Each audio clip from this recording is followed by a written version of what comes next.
उत्तर Korea एक ऐसा देश जो रहस्यों से भरा हुआ है, जहां तानाशाही शासन है, कड़ी सेंसरशिप है और दुनिया से पूरी तरह अलग थलग है।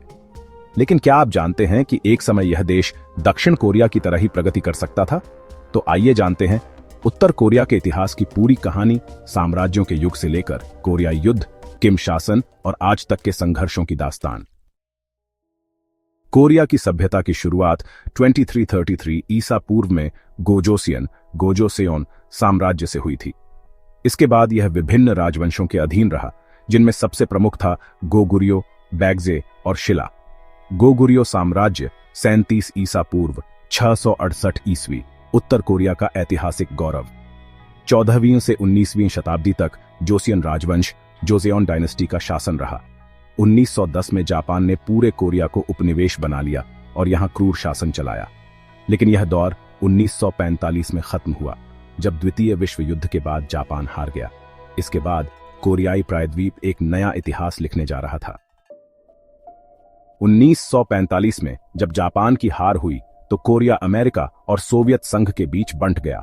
उत्तर कोरिया सोवियत संघ यूएसएसआर के समर्थन से एक कम्युनिस्ट राज्य बना। दक्षिण कोरिया अमेरिका के समर्थन से एक लोकतांत्रिक राष्ट्र बना। 1948 में किम इल सुंग उत्तर कोरिया के पहले नेता बने और वहां कठोर तानाशाही शासन की शुरुआत हुई। 1950 में उत्तर कोरिया ने दक्षिण कोरिया पर हमला कर दिया, जिससे भयंकर युद्ध छिड़ गया, कोरियाई युद्ध, कोरियन वॉर। अमेरिका ने दक्षिण कोरिया का समर्थन किया, जबकि चीन और सोवियत संघ ने उत्तर कोरिया का। 3 साल की लड़ाई के बाद 1953 में युद्ध विराम हुआ, लेकिन कोई स्थायी शांति संधि नहीं हुई। दोनों देशों के बीच 38वें समानांतर 38 पैरेलल पर एक DMZ डिमिलिटराइज्ड जोन बनाई गई, जो दुनिया की सबसे खतरनाक सीमाओं में से एक है। युद्ध के बाद दक्षिण कोरिया ने तेजी से विकास किया, लेकिन उत्तर कोरिया ने खुद को दुनिया से अलग कर लिया। उत्तर कोरिया में तानाशाही शासन की शुरुआत किम इल सुंग के शासनकाल में हुई।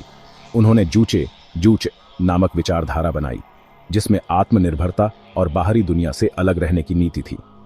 उत्तर कोरिया को पूरी तरह कम्युनिस्ट शासन में बदल दिया, भारी सैन्य निर्माण किया और परमाणु हथियारों पर जोर दिया। लेकिन 1990 के दशक में सोवियत संघ के पतन के बाद उत्तर कोरिया की अर्थव्यवस्था चरमरा गई। 1994 में किम इल सुंग की मृत्यु के बाद उनके बेटे किम जोंग इल सत्ता में आए, लेकिन यह दौर उत्तर कोरिया के लिए बेहद कठिन था। 1990 के दशक में एक भयानक अकाल पड़ा, जिसमें लाखों लोग मारे गए। देश पूरी तरह से अंतर्राष्ट्रीय मदद पर निर्भर हो गया। सरकार ने सैन्य शक्ति बढ़ाने पर ध्यान दिया, लेकिन जनता गरीबी में रही। 2006 में उत्तर कोरिया ने अपना पहला परमाणु परीक्षण किया, जिससे पूरी दुनिया में चिंता बढ़ गई। 2011 में किम जोंग इल की मृत्यु के बाद उनके बेटे किम जोंग उन सत्ता में आए। उनके शासनकाल में उत्तर कोरिया ने कई परमाणु परीक्षण किए, जिससे अमेरिका और दक्षिण कोरिया के साथ तनाव बढ़ गया। सरकार ने सर्वशक्तिमान नेता की छवि बनाई और पूरे देश में कड़ी सेंसरशिप लागू की। 2018 में किम जोंग उन ने अमेरिकी राष्ट्रपति डोनाल्ड ट्रंप से ऐतिहासिक मुलाकात की, लेकिन शांति वार्ता सफल नहीं रही। आज भी उत्तर कोरिया दुनिया का सबसे रहस्यमयी और तानाशाही वाला देश है, जहां नागरिकों के पास बाहरी दुनिया से कोई संपर्क नहीं है। उत्तर कोरिया का इतिहास संघर्ष, तानाशाही और अलगाव की कहानी है। आज भी यहां बोलने की आजादी नहीं है। लोग सिर्फ सरकार द्वारा नियंत्रित मीडिया देख सकते हैं। लेकिन क्या उत्तर कोरिया कभी खुलेगा? क्या वहां लोकतंत्र आएगा?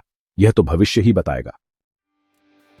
अगर आपको यह वीडियो पसंद आया तो इसे लाइक करें, शेयर करें और हमारे चैनल को सब्सक्राइब करें, ताकि आप ऐसे ही और रोचक वीडियो देख सकें।